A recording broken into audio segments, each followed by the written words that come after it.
sector, it's very important that you are able to get value for everything that you produce. You need value for everything that you produce. And the agriculture sector is a sector that comes with a lot of challenges in itself. That everybody that practiced there already knows what these challenges look like, what they are. So it's very important that you don't add another level of challenges by trying to do it as time permits, right? Your processes has to be clear, your process has to be sound. You can't afford to do things haphazardly. And that's why this program is very important. At the end of this program, what do we think you will achieve, right? We think you'll be able to structure a strong selling process that will take you from where you are even to where you need to get to. Now, if you are into products, that is, you're selling tangible items, right? This would help you. If you're also not selling tangible items in agricultural space, or you're not going into an agricultural part sub sector that has to do with tangibility, this would also help, right? There's some people that actually sell services, right? Some of them are consultants, some are marketers, some are intermediaries. Whichever the case is, right? It is very, very important that you make sales. Of course, it's very important that you make sales, and this sales is what matters.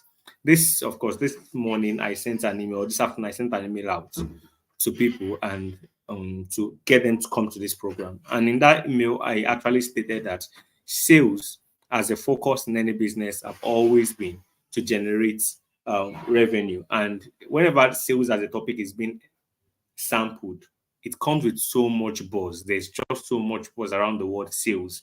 And many business people, if their sales are not good, they get very disoriented. If sales is not going the way it is expected, a lot of people get very disoriented. And you can't blame them. It's because sales as it is, right, is the life wire to every business. If the sales department is not progressing as planned or is not moving as desired, the company is already at the risk of folding up. It's one thing to get out to start selling on the way. It's another thing to now sell right, right? These are two sides of it. There's the first part where you have to sell well. There's the part where you have to now sell right in the right way. So sales in itself is very important, and that's why it creates so much buzz, so much noise in itself. Uh, Without it, right, every business is a ghost waiting to happen. And that's why I say it. Without LD sales process, a sales process that is very LD, sales process that is very structural, every business is a dead ghost waiting to happen. Now, there are five core things we'll be looking at in this session, right? We'll be looking at how to create a marketing plan and strategy, right? There have to be a marketing plan and strategy, right? How do you create a marketing plan and how do you put strategy in place in that marketing plan? Second thing we'll be looking at is how to select an efficient channel for your marketing. So there are different channels of marketing that is very important. How to select the right one for your own business. The third one is how to create a sales funnel for those that are interested in what you're selling, right? How do you put them in a sales funnel? And what is this sales funnel and how do you put people into it, right? These are some things we'll be looking at today. Number four, we'll be looking at how to set an effective tripwire, right? Tripwire is a concept in the sales world. That's the marketing and sales world. Tripwire is a very important concept. How do you set it up? And looking at the uniqueness of agricultural businesses, how do you set up tripwires? What can you even consider to be a tripwire that would help you make your sales? And then lastly, how do you create and effect a sound follow-up process to eventually ensure that those people that have interest actually buy? All right. It's very important that you take from interest to buying.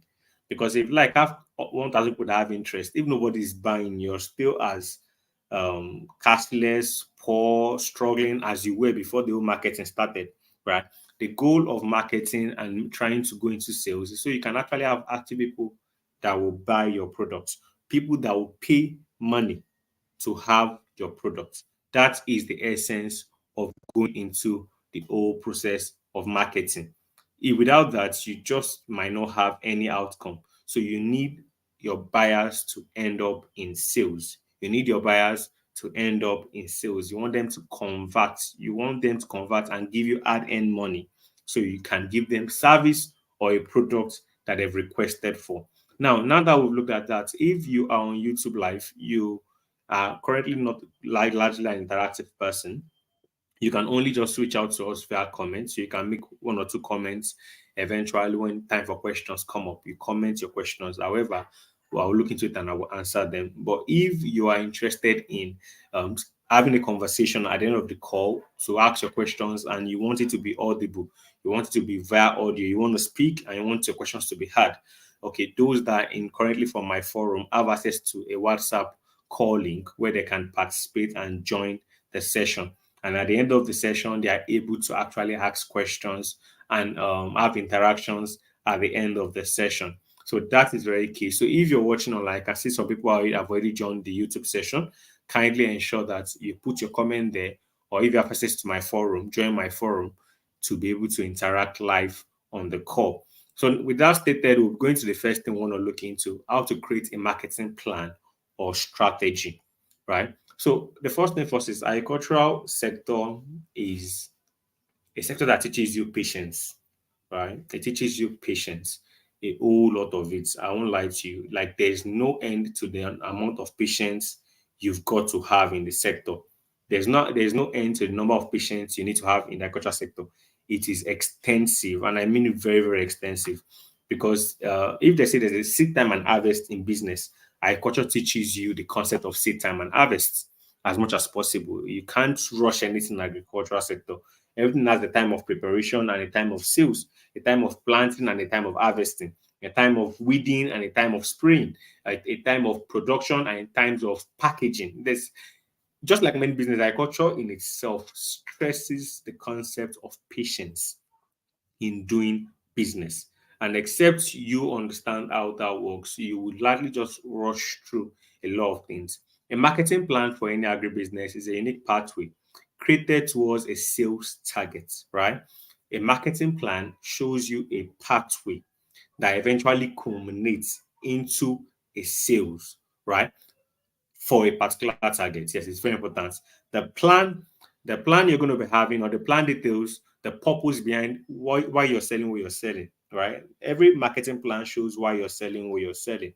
Of course, thank you so much for joining our WhatsApp session. We would really appeal that you mute because we'll also be recording this session and we want to make sure that for those that will be re-listening to the session, there will not be backward feedback.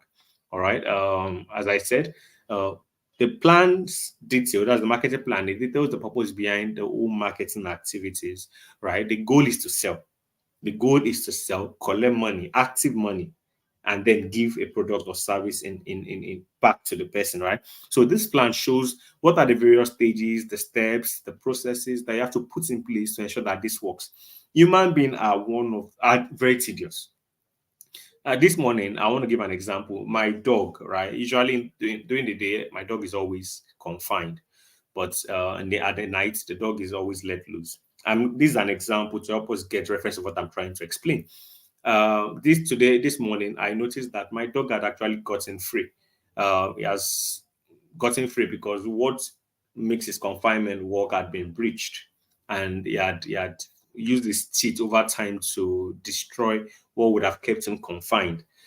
And then I saw it this one. I was like, no, no, no, you cannot just be roaming about. You have to understand discipline at all costs. And then I got something else and I get him back confined. I got him confined back again. Now, that is it. And I'm trying to ensure that if I do this consistently for a while, my dog will understand discipline and will be able to act the way I want the dog to act. Now, similarly with human as well, humans are not easy walkover creatures. We are a creature of pattern. We are a creature of processes.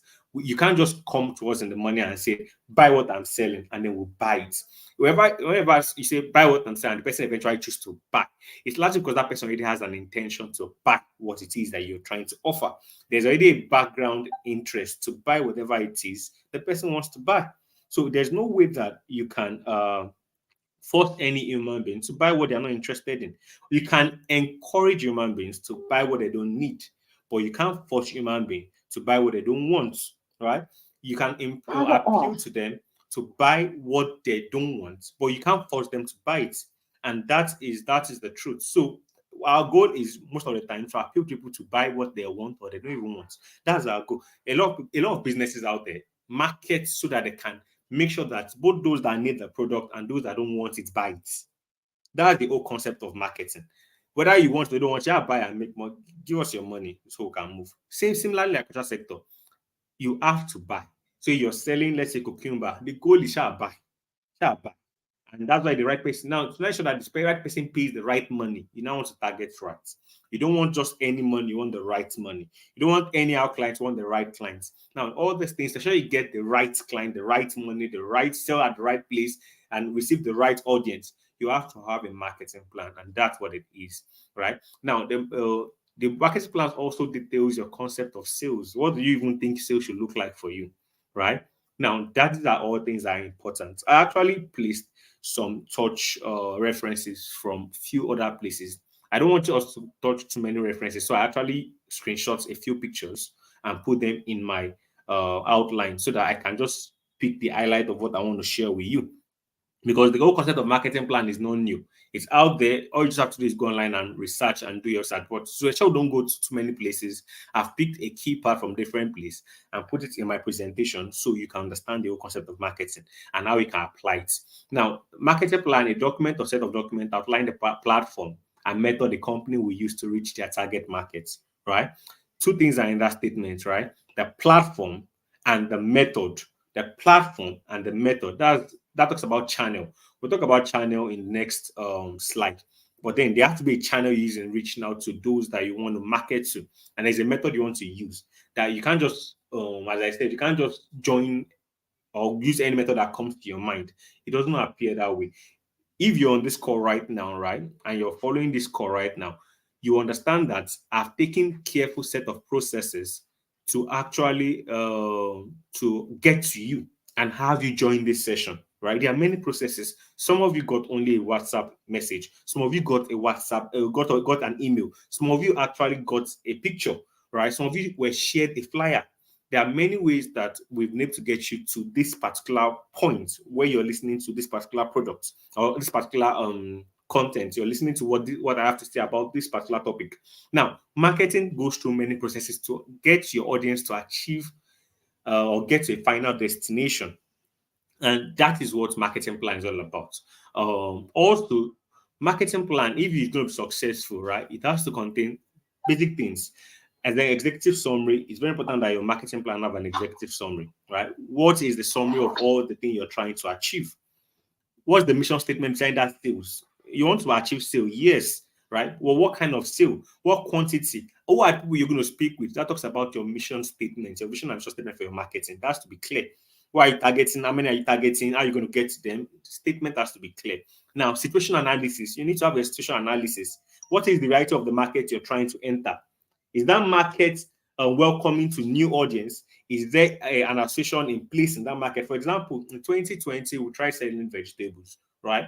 We had to register at Oyibo market, at Ilepo market, at Ikorodu market. We had to pay some registration fee so we can be able to sell there. That's a situation analysis for my sales of vegetable. Now, there are many laws that guide different places where you sell. Association, cooperatives, manufacturer. Even there's some manufacturer that require that you have to register first before you're able to sell or buy their product. What is okay, the people that are going to buy the end product. For example, look at the poultry sector. If you are in the poultry sector, you understand that feed has jumped from as low as 8,000 naira last year, June, July, to as high as 14,000 this June, July, right? In just 1 year, from 8 to 14,000. Even some brand goes as high as 15, 16,000. Right? And even some locations are too far that at the end of the day, we trust that everything, you're already calculating almost 17,000 for your feed per bag. Now, that's a difference and change. So if you're going to go into the business, those are things that you need to understand. This analysis, put it in your marketing plan. Let it be clear. Now, I'm not saying that your marketing plan should not be plenty of stories, except you have to present it to a body that wants to fund you or help you, then you can make it elaborate. But if the marketing plan is for yourself and your team, make sure it has key points. It doesn't have to be plenty story, just key points. And then after you've done situation analysis, target audience description is very important. You have to describe the audience you're targeting, if possible, as detailed as you possibly can get it. It's very, very important.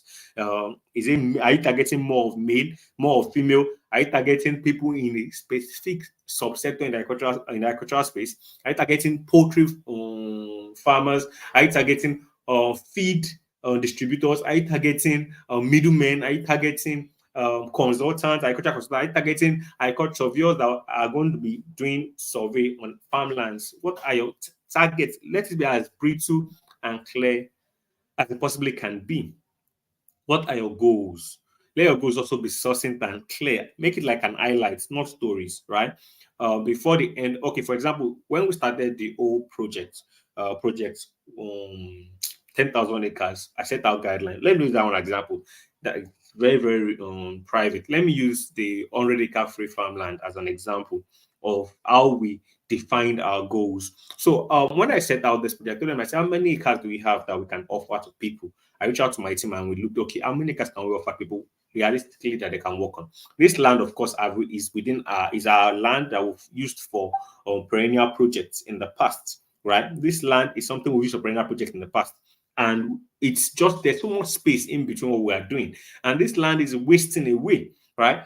And Nigeria is getting hungry every day. So, okay, team, what land out of our land, how many land can we make available for this project? Okay, we looked at it. Out of all our land, can make 100 acres available. Beautiful. Okay, now, so how do we want to get this out there? People are always very scared of free. People are always skeptical about having anything free. So, how do we ensure that we are able to communicate this? Okay, this is it. Okay, what do we do to aid the whole concept of free? We make that plan. The another part is how many audience are we targeting? In terms of, you can reach out to 2,000 people right now, and only one person will actually take interest.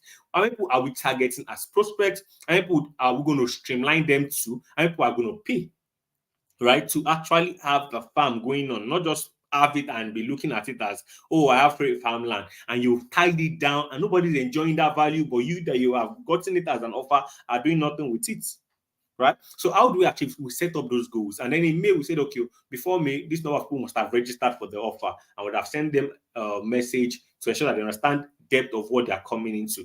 Then by June, we increase that target again to a certain number of people, right? We decide, okay, we'll streamline people to 100, and then we'll divide them based on those that are more serious than the other.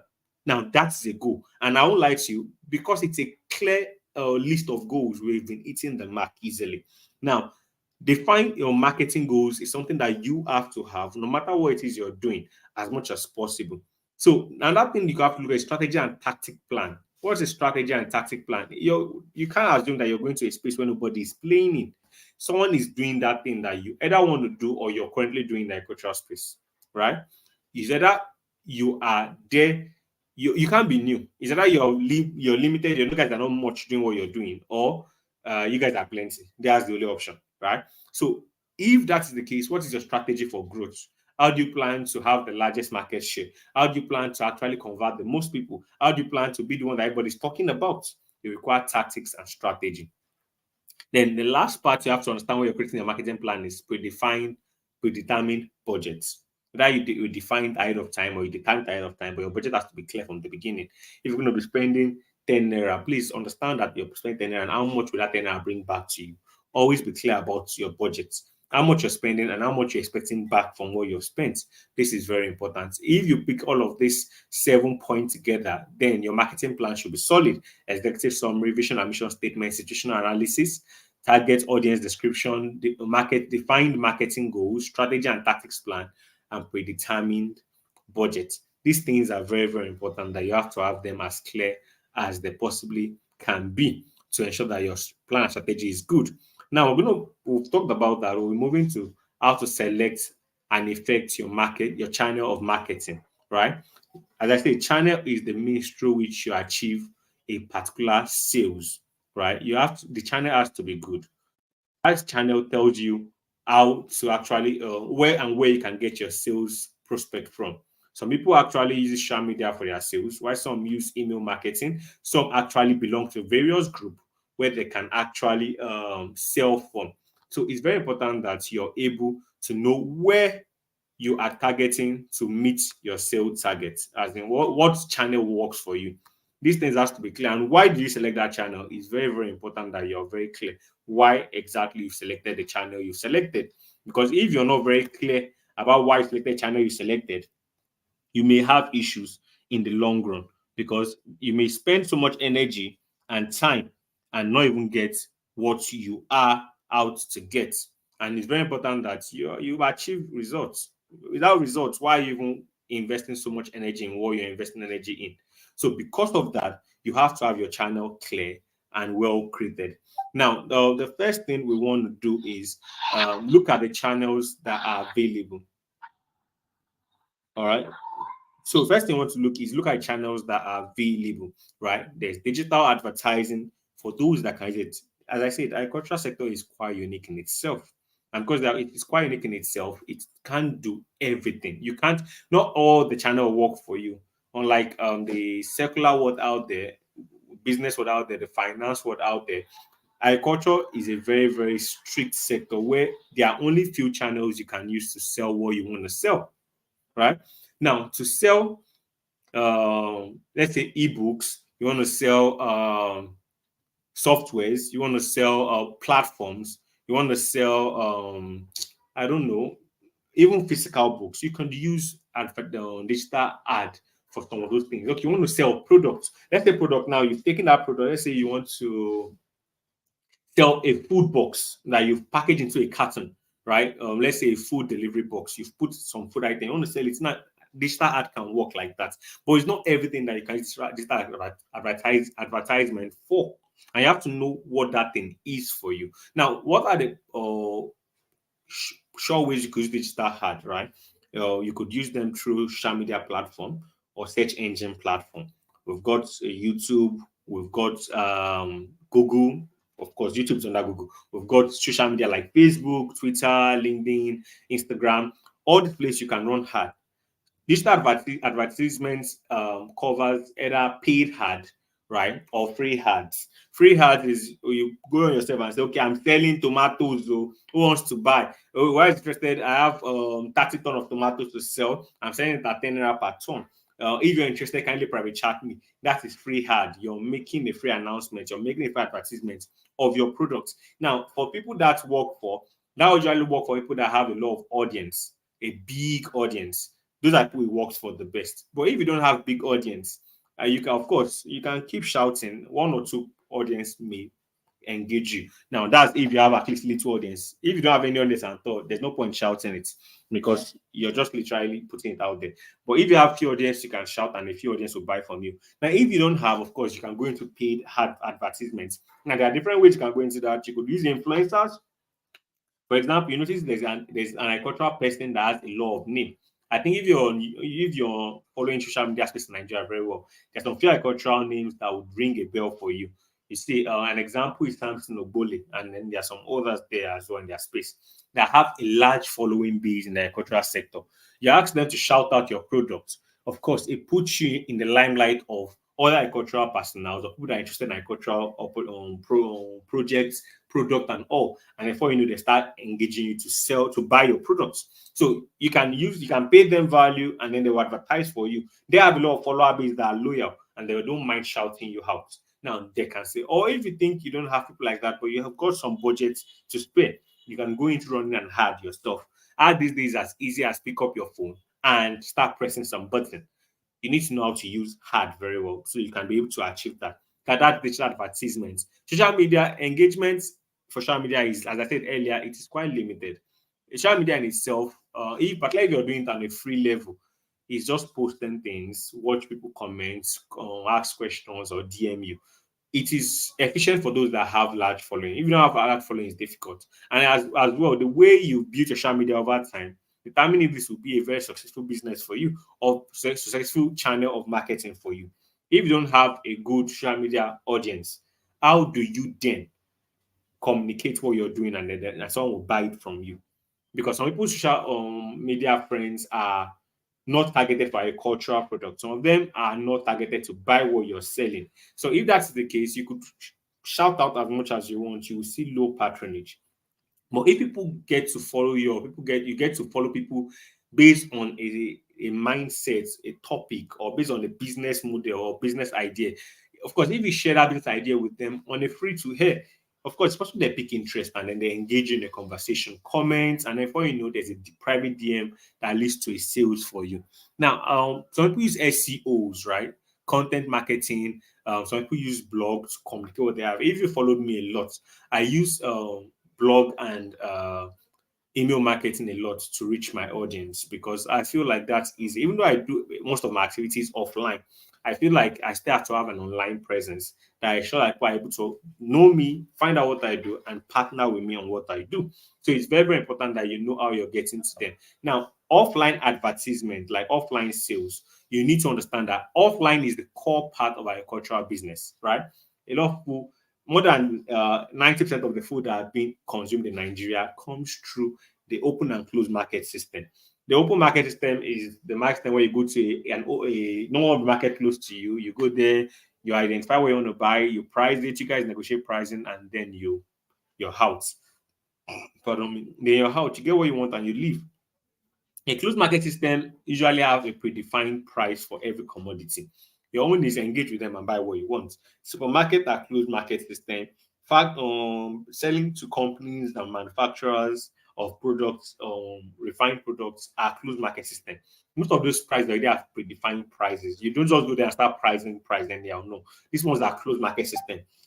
However, on the open market system, people actually go there to price what they want to have as much as possible. And it's very important that you know the differences to all of this. Now, that's offline. But I think a lot of agricultural activities revolve around the open and closed market system. Only few of the agricultural product or service actually revolves around online system. You see, food vendors, final end product consumers engage online a lot, but the real production guys don't do online all the time. They have platforms and then they use the open and closed market system, of course. And then, as I said, we have the social media, the email marketing strategy, which I say is something I use a whole lot to reach my own audience. And there's local events, there's local food events that happens where you can go and showcase whatever it is you do, service or product. There's GTA Food, Food and Drink. There's West Africa Agriculture Agribusiness Summit. There are many summits all over the year that actually you can go to showcase what you do, either product or service in itself. Those are channels of you making sales. You grab. You know, in the beginning, I started saying that a marketing plan will show your channels, how you plan to make these sales. This is that channel. Understand that you are a brand. No matter what it is you produce, you're a brand. And that brand, you need an audience to succeed with that brand. An audience that you can sell to, that will pay you money and keep you flying. Because at the end of the day, money is the lifeblood of any business. Money is the lifeblood of any business. And that money comes by you interacting with your audience, interacting with your customers, sending them something and collecting money in return for it. So, of course, people will always go online. You will be surprised what people search on Google these days. And you've not even seen the end of what people can search on Google. Wait for this AI thing to become more pronounced. You realize that people will literally search for more things that you don't even think they can search for. People will search for both realistic things and unrealistic things from social media, from Google these days, just to find out. And make sure that you have a presence online. However small, however big, have a presence online because people would go to Google and search. That's another way for people to get access to your products. Of course, like I said, you can use advertisements, paid or free, right? You can use email, you can use social media. These are the things between you and your audience. If you look at the people that needs to buy what if you're selling, let's say akamu or processed dry akamu or pap, you're selling that right now. The difference between that stuff in your shelf and in the hands of your customer is the channel that you're using to reach out to them. People are in different channels. Right now, we are speaking.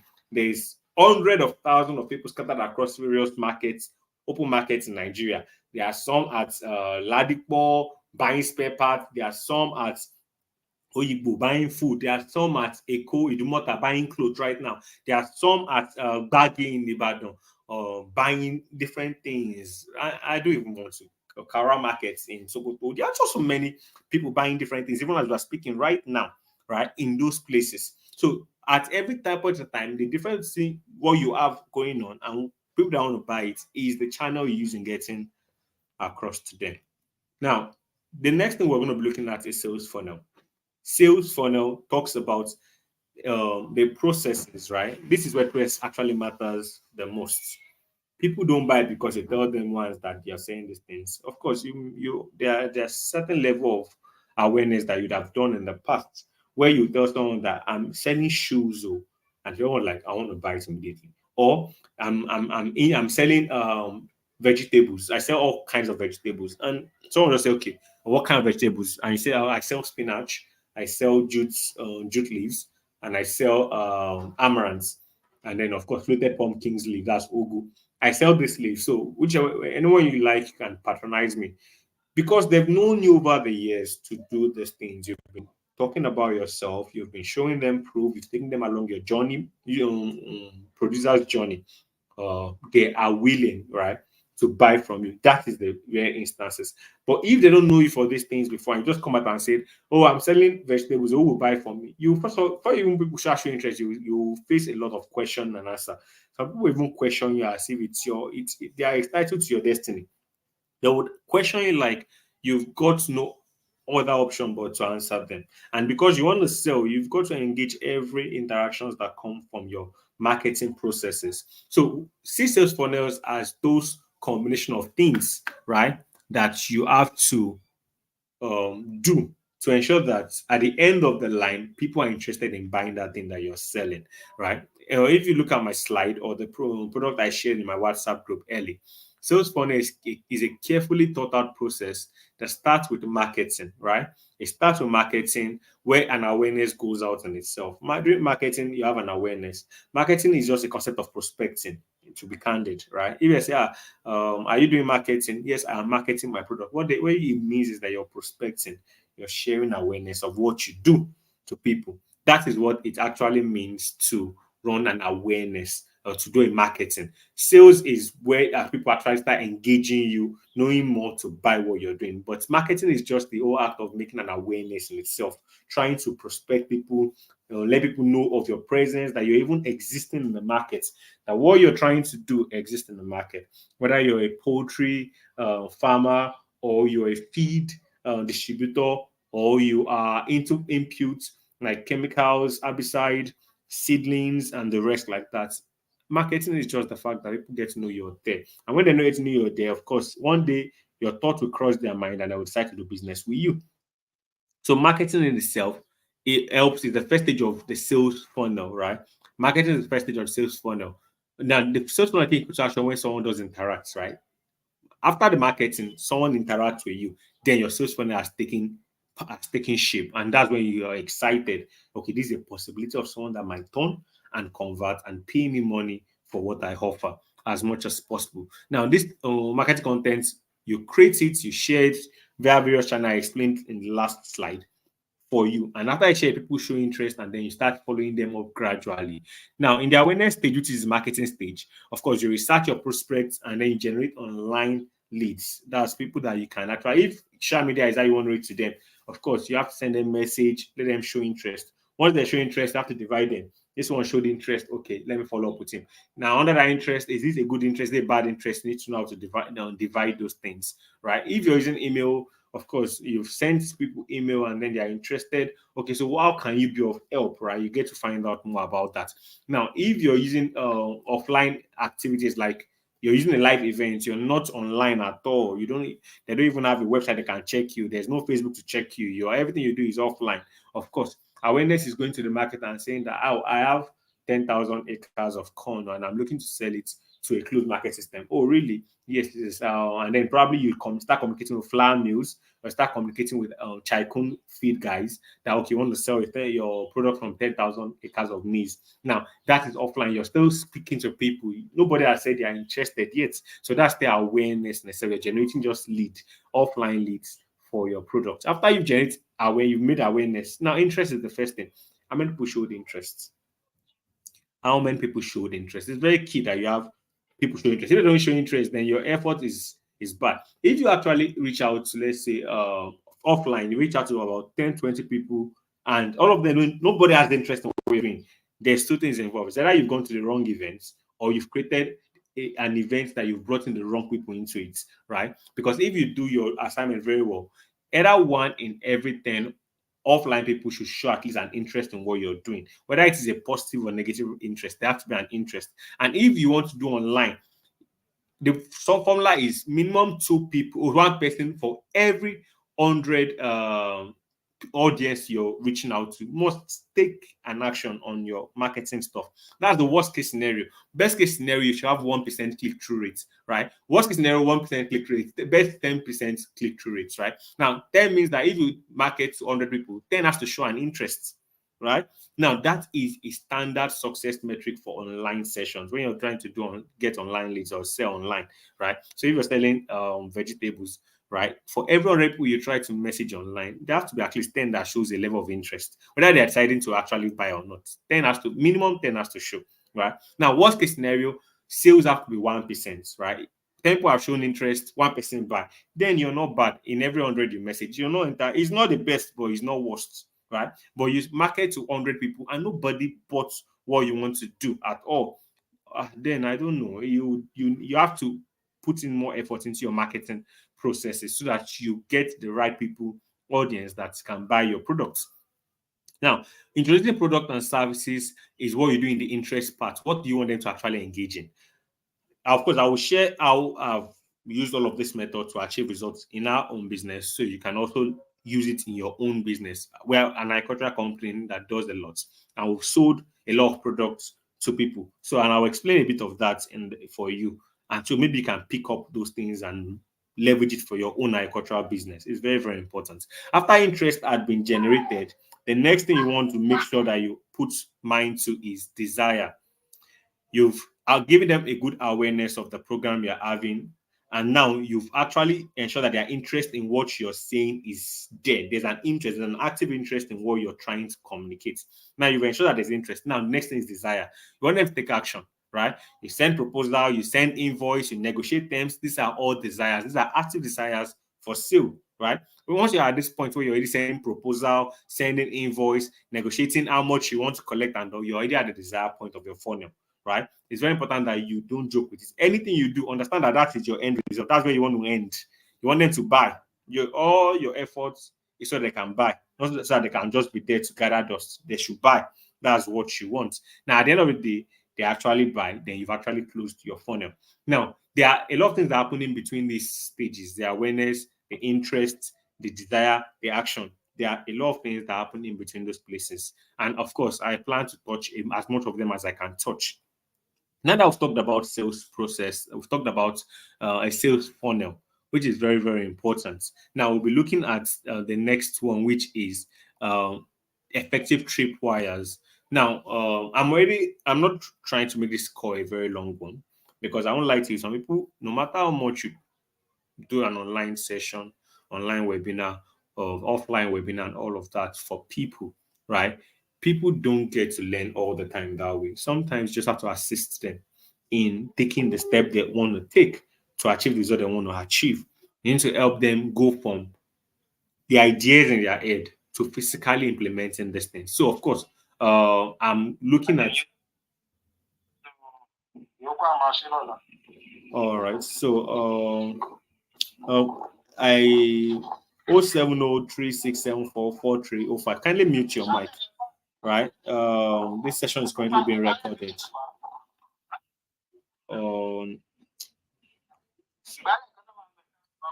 okay. Sorry, I just have to take away an audience. When he comes back, he has to mute. All right, thank you so much. I'm sorry for distraction. Once again, as I was saying, some people are best at showing them the how will I call it?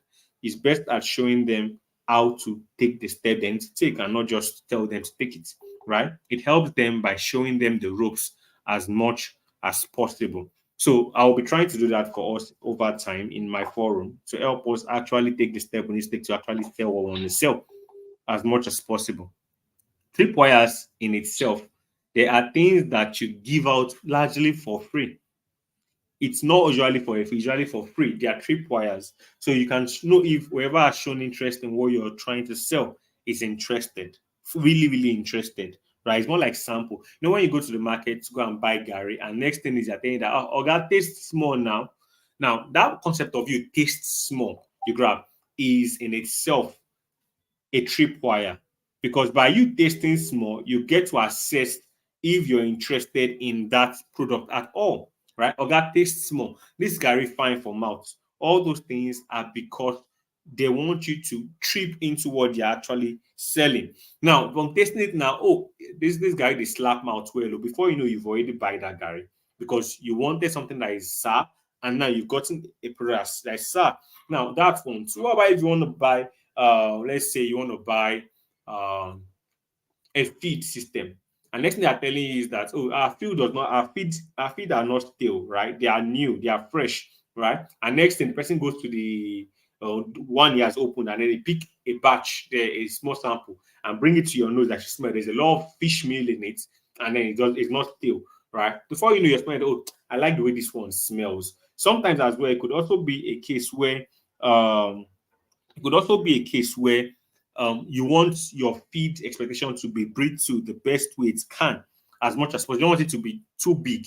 In that instance as well, right? They could bring you a sample and say, okay, look at it. It's not too the grains are little, so your birds can pick them easily and all. So these samples are very, very important. They are called cut trip wires, right? If you go to Cotonou to buy rice, like people that buy rice in bulk in Cotonou, right, and they bring it to Nigeria, this rice, usually when you go to the where they sell it in bulk, they have this sampling tool that they insert into the bag of rice and it brings out rice so you can see how fine it is. They also have it in our market here as well, right? And just I just prefer the one you put on more. But there is also in our open market here. You go there, they'll bring out the sample. Now, that is not only even on the open system. If you want to buy, you want to go and sell, let's say cashew right now. So if you want to sell cashew to an aggregator, they usually do a sampling when they pick a batch. Now, if you're selling a big quantity to them, they're going to do a KO test so they can know that what is the value of the KO test. They don't want to just buy a tonnage of cashew from you without understanding what they're expecting in it. So they'll do a batch sampling or so that they can random sampling to know what the KO of your product that you're bringing to them is. And then they use that to pay you value. When you're negotiating with them, they tell you that, okay, we're only going to pay a certain amount of money for KO that is within this limit. Anything lower than it, we can't pay you value for it. It's very, very important that you know that all the samplings are called tripwires. Tripwire comes in different patterns, from white papers to free coupons to free documents to huge discounts to anything worth a value that you are willing to offer to your sales prospects for free. The purpose of tripwire is to verify the sales interest of your prospects. The idea is just know that they are still interested. They are not tired anymore. They are interested in still buying. That's the concept of tripwire, and you need to have it as much as possible. Because if you don't have it, you could just have 100 people that have shown interest and no one is going to buy because you didn't care to find out if this is what they even want. Usually, tripwire is not always very far from what you want to sell. To be candid, you don't go and you don't try. You don't want to try and say you want to sell. Beans, right? You want to sell beans, and the first thing you think you can do instead of you to now give them a sample of beans, you're giving a sample of Gary. How does a sample of Gary and beans align? Right? It doesn't work. So usually tripwire is a certain harmless quantity of the same thing that you plan to give them or something similar, very similar to what you want to offer to your prospect, to your audience. It's very, very key that you understand that concept very, very well as much as possible. Tripwires are very key. There are several stages in it. However, I've placed a few of them here. Of course, there has to be an offer first that you offer to your clients, and then that offer has to work in alignment with the original thing you plan to sell. After you're done, the people confirm this order and then they move, right? And it might not even be a product you're giving to them. After you give them this tripwire, you have to collect something back from them. That's the old formula, right? If that the is that you're converting to make a sale for you, or you want to collect just something from them that is harmless. It could be phone number, it could be email, it could be their name, it could for them to join a group, right? It should be simple. You don't want it to be too difficult for them. You want it to be simple because when you ask too much things, people are not interested. As I said, nobody buys things without processes. Nobody just jump into things coincidentally. People take their time, takes their process, and then they do things in a very logical way. So you want to make sure that everything you're doing has an agenda at the mind of it, and it relates to what you brought those people to you in the first place. So, for example, using our free farmland as an example, when we advertised now there was a free farmland offer of farmland for people to come and participate in and get for free this lease so they can produce cassava only, right? Beautiful. People came for it. So many people actually. With that land has been oversubscribed. Currently, right now, over 400 acres that have been requested, and we only have 100 acres to give. So, of course, the process of allocating is quite very slow because we actually came up with the mind to give 100 acres for people to lease for free, right? And then develop it. Of course, we plan to ensure that they don't waste our time, so have a structure around it. But nonetheless, over 400 acres of land have been subscribed for out of 100 that we have. So it means that we have to be very careful who and who we select and who should get access to this land and nothing more. So for us now, that is now something we've done. After we're done, we set up a level of email system, the current email system, to help us ensure that these people know more about what they've signed up for. Because some people don't try to read the old terms and conditions attached to a lot of things. They just jump into it and register. So we have a lot of emails we've set up that will help our audience understand more about these things. And that's at the end of the day, we offer them different things. We offer them to join a WhatsApp group where they can be informed. We offer ask them to join a channel where they can get information. We also give them access to how will I call it the offer ahead of time. There are a lot of things that we've put in place to ensure that people actually get to the end of what we want them to do at the end of the day. Now that that has been done and people have bought the product, wonderful. But if they've not buy the products, then there's just one more thing you have to put in place. It's called a sound follow-up process. Someone has shown interest, they've gotten the tripwire that shows that they are really, really interested in buying. The next thing you want to follow through is the process, follow-up process. Follow-up, don't leave your prospect for chance to chances. No, no, no. Please don't say because they've shown interest when they're ready, they will buy. Nobody buys when they are ready. There are people's mind that are too busy with many things. Many people are busy. Some people have medical emergencies, life emergencies, children emergencies, marriage emergencies, work emergencies. There are just so many things that clog the mind of different people every day. Don't leave your sales to chance, right? That person that you want to sell that agricultural offer to or product to, or that food to, or that raw material to, as other things their mind is battling with part time. So don't leave their sales to chance. Don't say, when they're ready, they'll come and battle the show. They don't that show the interest. No. Call them. Hello, yes. Good afternoon, Mrs. Nkechi. Mr. Nkechi, you said you were interested in our irrigation kit last week. Yeah. I just want to follow up and see if you are still interested in that irrigation kit or you would like to postpone it for another time, or probably there's a different product you're having in mind. Right? Oh, yeah. Nkechi will now reply and tell you that, oh, I'm interested though, but it's the price that is too much. It's too expensive. You didn't say Miss Nkechi. So if I didn't call you, won't tell me that the price is too high. We are sorry. You know how the country is. With this material right now, the price that increased in the market, we are so sorry, right? Oh, no problem. I will think about it. If you're lucky, she will say okay, she wants to buy. If she wants to stress you much, she should think about it. And if she doesn't want to even stress at all, or probably you've even lost her, I'm sorry. When you told me your price, I went to buy from someone else that has a cheaper price that's finished. Now, there are many ways, but you have to follow up. You don't even know if your client is lost or not. So you have to follow, right? And I say, don't leave them to chance. Follow up your prospect as often as required to close that sales. Now, for some prospects, you have to call them every week. For some, you have to call them every month. For some, you have to call them every day. So some have to give them an interval for call. Now, different people and different ways you have to market to them.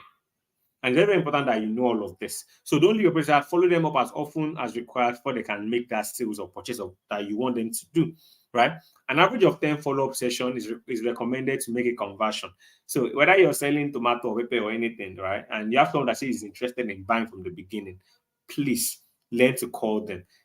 Once is not enough, 2 times is not enough. Sometimes you need to call them 5 to 10 times or more before they actually get to the activity of buying. I've put a statistics here for mod stream so you can understand how difficult it is to sell on a first come basis, right? Only 8% of salespeople follow up 5 times. And that's the truth. I don't lie to you. A lot of us are just lazy. We want it easy, we want it without stress, and we're largely just lazy. And it eventually affects our overall sales baseline, right? A lot of people can sell so much, but they are so lazy in doing the right thing in terms of sales and marketing. Now, look at this. 80% of sales require 5 follow-up after the initial contact, but 45 of salespeople give up after just 1 call, right? Just after saying, Miss Nkechi, we have irrigation that material I want to sell. We just brought new ones in. We don't know if you're interested. After that call, let's say Afolabi is one that calls Mrs. Nkechi, Afolabi have stopped calling. Or let's say it's Adamu that called Mrs. Nkechi, Adamu have stopped calling Mrs. Nkechi. That's the only time he told Mrs. Nkechi that there's irrigation material on ground.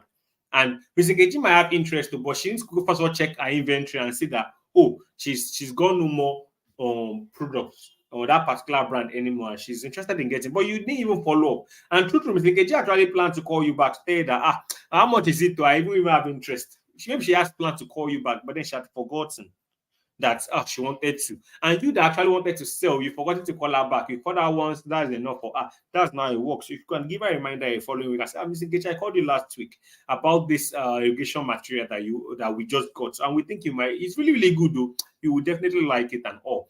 And for you know, she might say, oh, how much is it? Save gone. You tell her, oh, are you sure it can be lower? How much do you want me to now say it to my own clients and all those things? And then you guys start negotiating terms and all. So what you need to know that is for people stop following up after one rejection. Like Miss Nkechi gave you a bad comment, and after one call, you stop calling her. So 22 additional people also stop after following two rejections, right? And then at the end of the day, 14 actually only 14 people make it through after 3 rejections, right?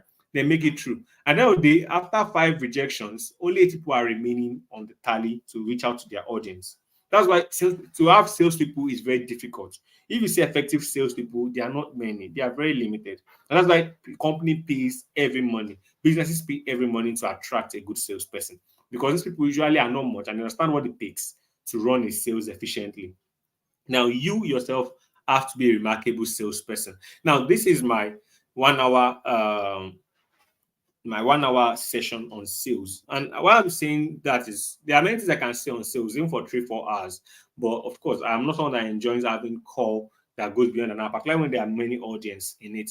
If it's a one-on-one activity mentoring, and of course I can break it down, but on a stretch, 1 hour is always good. So I'm going to be penning today's session. I'll be pegging it here. And then of course I would allow interactions to move for the next 10-15 minutes thereabouts, so we can move forward beyond that. But in summary, I was saying that in of how do we make ourselves? So last year we sold some plantain to some people, right? But what I did was, of course, I've been in the sector now for 9 years, and I've been an agricultural person now for 9 years, and I've been doing business there. So when we wanted to sell plantain, we've reached out to a few people. I just called one of my guys. I said, "Guy, Alpha, you say you want to start your plantain processing business." He said, "Yes." I said, "Are you sure?" He says, after I say yes, I said, "We have plantain we have to sell to you." The next one was like, guy, we get inventory, we still get inventory. I was like, no problem, we would give you, you can pay us later. And then we made an arrangement. At the end of the day, we supplied them plantain. After I supplied them plantain, that was good. The payment was a bit delayed, but then we got our offer because I like the pricing that they were offering. Right. Sadly, this year, due to the economic hardship, the business had closed down. But I actually used personal calls as a direct marketing approach to reach out to the audience. Right. You need to go out of your comfort zone and do that. That's how we sell. Direct audience. We directly reach out to our audience and make the sales we want to make. We don't wait for chances. We don't do chances. Right. Understand marketing takes effort and we give it the appropriate effort it requires. So I would advise that you yourself as well, don't just look at your marketing endeavor as a standalone. Take active step to reach out to your audience. There is nothing you can see, even as much as posting is good. Posting alone will not get you clients. It's a process. Understand that everything I've said today, all of them work together to get you your sales. So don't say because I know how to post, I'm already posting on social media. It's not enough. After you post, you need to get this. And if you're posting every day and nobody's responding, don't be comfortable posting continuously. Right? If you're using your status, WhatsApp status to communicate with people every day and then you're posting your product and nobody's buying every day, please don't be comfortable with that system. Right? Be comfortable with the mindset that you're selling and someone is buying. And if you're selling and nobody's asking questions, maybe you should change people that you're sharing what you're sharing to. Right? Call different people. These days, there are ethical ways to actually sell online. Many ethical ways to sell online. You can actually purchase audience number from the right vendor. I don't have anyone at the moment, but I know number purchase is possible. You can do cold calls to have a good way to actually reach out to your audience. Now, let's leave all of that. For example, let's do like an example over the next 5 minutes. Someone want to let us know? Is there an agricultural business person now on this call that want to tell us what they do? Just one person is enough. We pick that person's product and we run down a sales process for that person. right? So we can have a practical session and just talk all through. There are those on YouTube. You can use your on the comments to write what you do or the kind of farm you run. Or if you're on the WhatsApp, you could unmute to let us know what farming activity you currently do. If you have a farm in itself, let us know what your farm is about. Just so we can use it as a live demo to look at the sales process that is practical, right? Is there anyone on the WhatsApp that would like to tell us what they do in the agricultural sector, or anyone on the YouTube that want to write out or comment what they do? So we can use that example to run down a practical sales process. Anyone? I've used a lot of examples in my session today. So I've used different samples from feed to poultry to cucumber vegetable to equipment, input sellers, and all. But it would be nice to use someone's business actively for this example.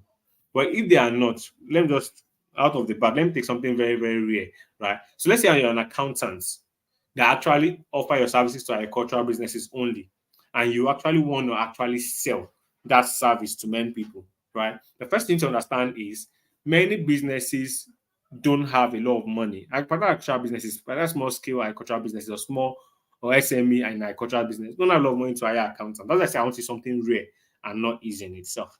So a lot of them don't have a lot of money to hire an accountant contractor to help them put their books in order.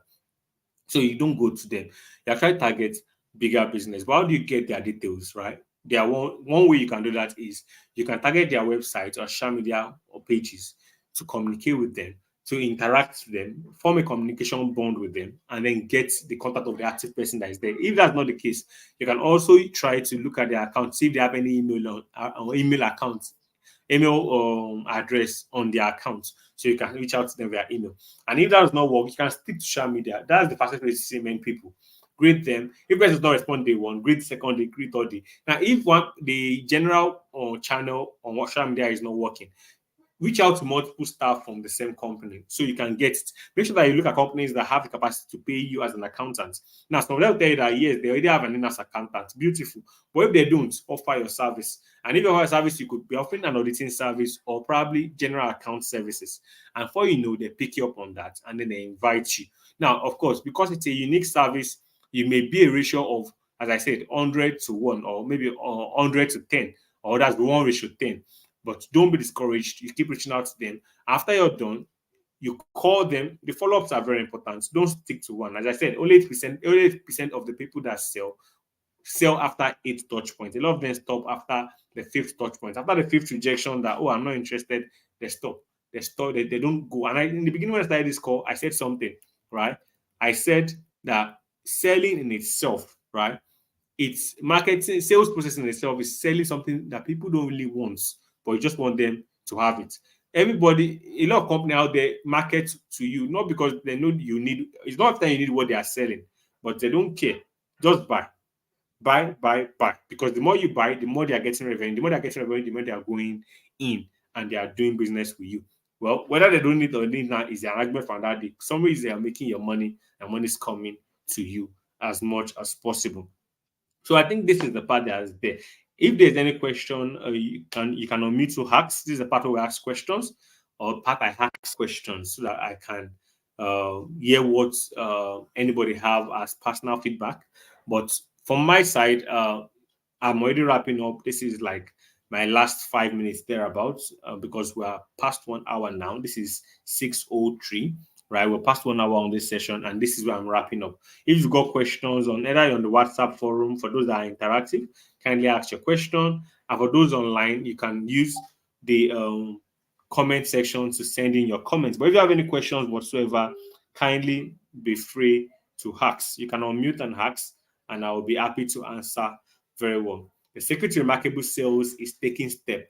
There's nothing more than that. Take step in marketing, take step in building a strong awareness, create step in understanding that the interest is there, take step in ensuring that you commit your audience to making sure that there's an interest. After then, let there be a desire.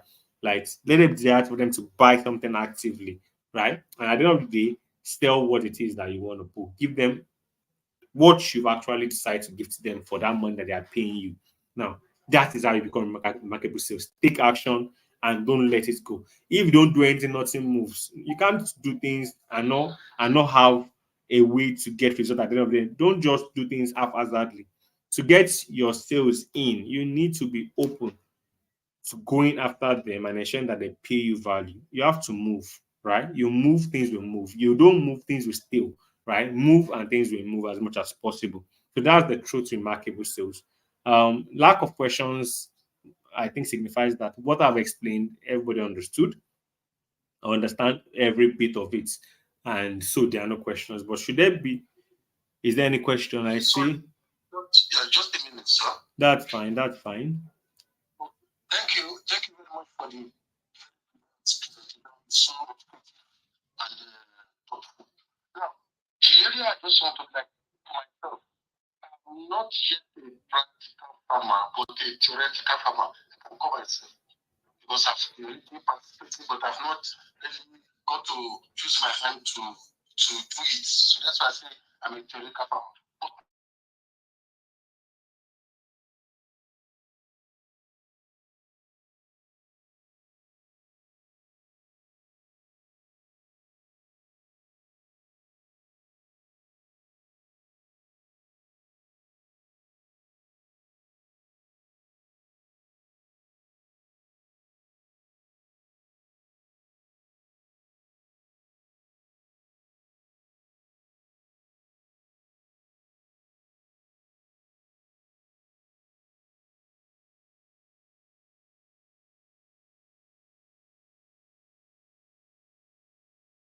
You are looking forward to diversifying into farmland sales as well for those that have interest, and you're also interested in even the farming as a business in itself, right? So the first thing I'll tell you is real estate audience. You see, farmland selling and normal land selling goes hand in hand. It's just that people usually consider farmland most of the time when they want to have sufficient investment system in place. People consider farmland when they want to go into an alternate source of revenue or they want to start a new venture. They think about farmland. So it's normal that you have clients in the real estate segment that is interested in buying farmland. You have to ensure that when they're buying farmland, just like real estate, ensure you have them safeguard the land is the first thing. Because farmland, there's a lot of dubious activity happening in the farmland space. Ensure you have them safeguard it. Safeguarding, of course, after you've done your government checks, get them document as early as they can. Outside that as well, sometimes government checks and documents sometimes could falter. You also have to have a very clear plan implemented. So, like I followed the client to a farm at Mokuloki, was not January, and the client is a doctor, but he's not really in Nigeria most of the time. And then he was around, and then we decided to go to his farm, the land he bought for a farmland that he bought for future activities. And we found out that someone else has erected a corner piece on the land they purchased, and he's got his registered survey, and he was still looking that okay, probably once the farm starts, he's going to maybe consider a C of O and all. Now, when we got there, we saw the corner piece. So God so willing that day, we got there and found someone there that was constructing more like a cubicle, or in a way, they was constructing a poultry, a temporary poultry house there. When we got there, I told him, I said, calm down, right? I would appreciate if you can calm down. If you can allow me on this conversation, I would really, really appreciate that. So I got there and I engaged the guys that were working on place. I asked them, I said, hope you guys are good. They say, are good. I said, this is a nice building you're building. They say, yes. I said, what do you want to do with it? They said, poultry. The owner wants to do poultry with this. I said, they're not around. They said, no. Okay. Is the owner the one that actually erected this corner piece? He said, yeah. They said, yes. I said, interesting. I said, well, I would want to know the name of the owner if possible. They said, why do I need to know? I said, I just want to know, just of course, because our land too is beside this land. I want to know who we are dealing with. Of course, it also helps us expand this place logically.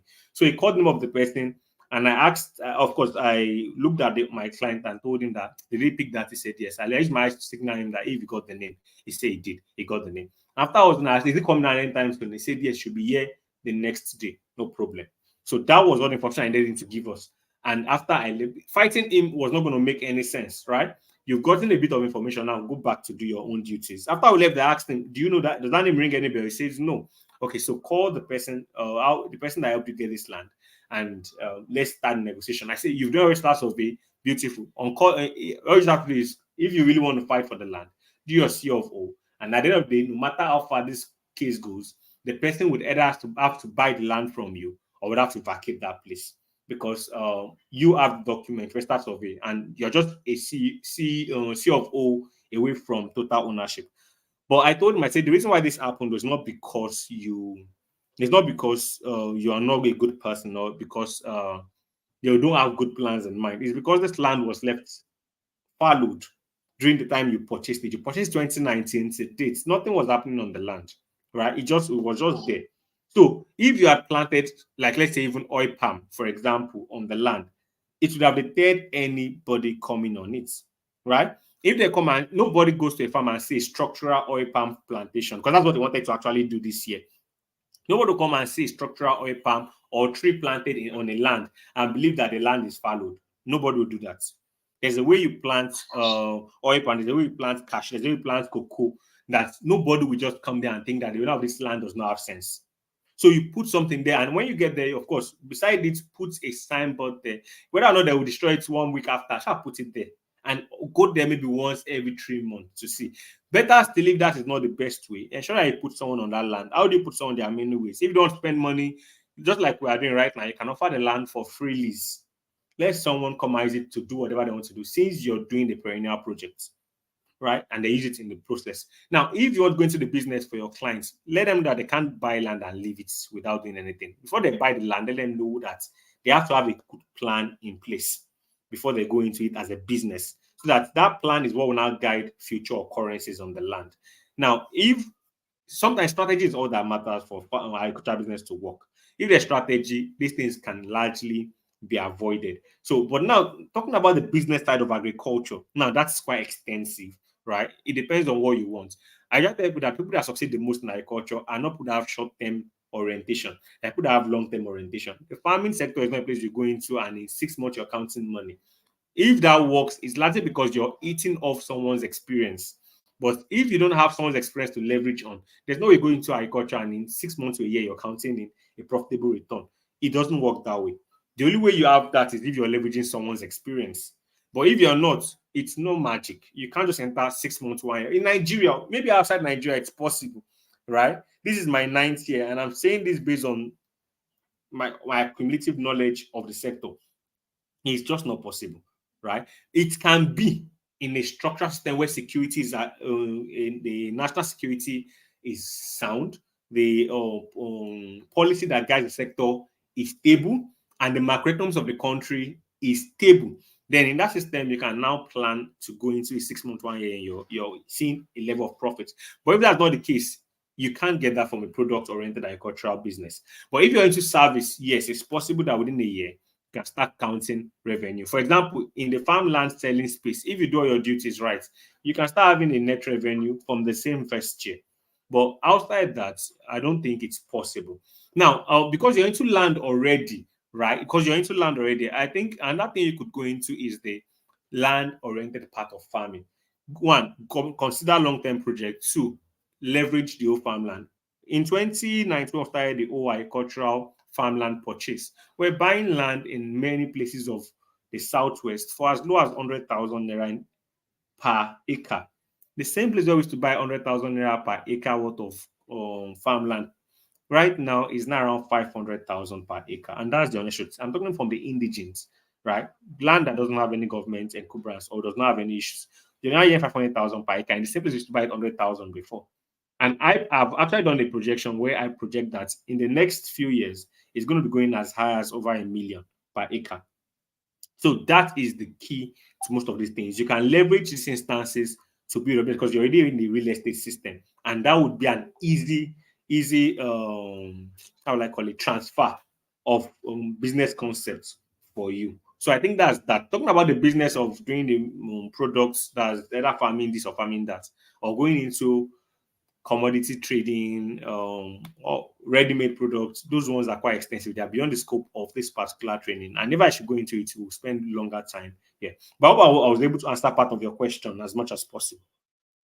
Very good. I think the other green area from that, I think I'm with GMU. I That's fine. That's fine. You, of course, you can DM me on WhatsApp and we could take that one from there. All right. Are there any other questions before we wrap up the session? And of course, I would like to use this time to appreciate everyone for their time so far. This is recorded. You can go to the link on YouTube and access it. And the 1 hour session is all recorded and you can take it up. I'll also be converting it to an audio so that I can post it on my podcast and people can also take it up from there. In the absence of no more questions, because I'm not hearing anything anymore about that. Hello, there's question. There's question. No, there's question. Okay, so please, Mr. Kende, what is your question, sir? Okay. I'm glad that I've been offered to a religious school. All right. And I paid for the veteran. So after this, what's the next thing? And also, I'm a busy time. I work in Osho actually, and I stay money. So just what's the one I have to apply. All right. So I think I don't know what's the next thing after paying payment of veteran. All right. All right. Mr. Kende, thank you so much.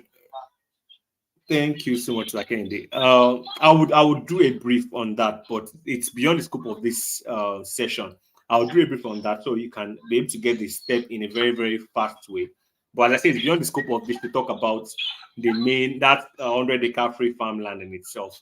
So, but if you register for the 100-acre free farmland, the truth there is it's an existing land that has been offered to you that has cashew on it already but has enough space for cassava to thrive easily on it.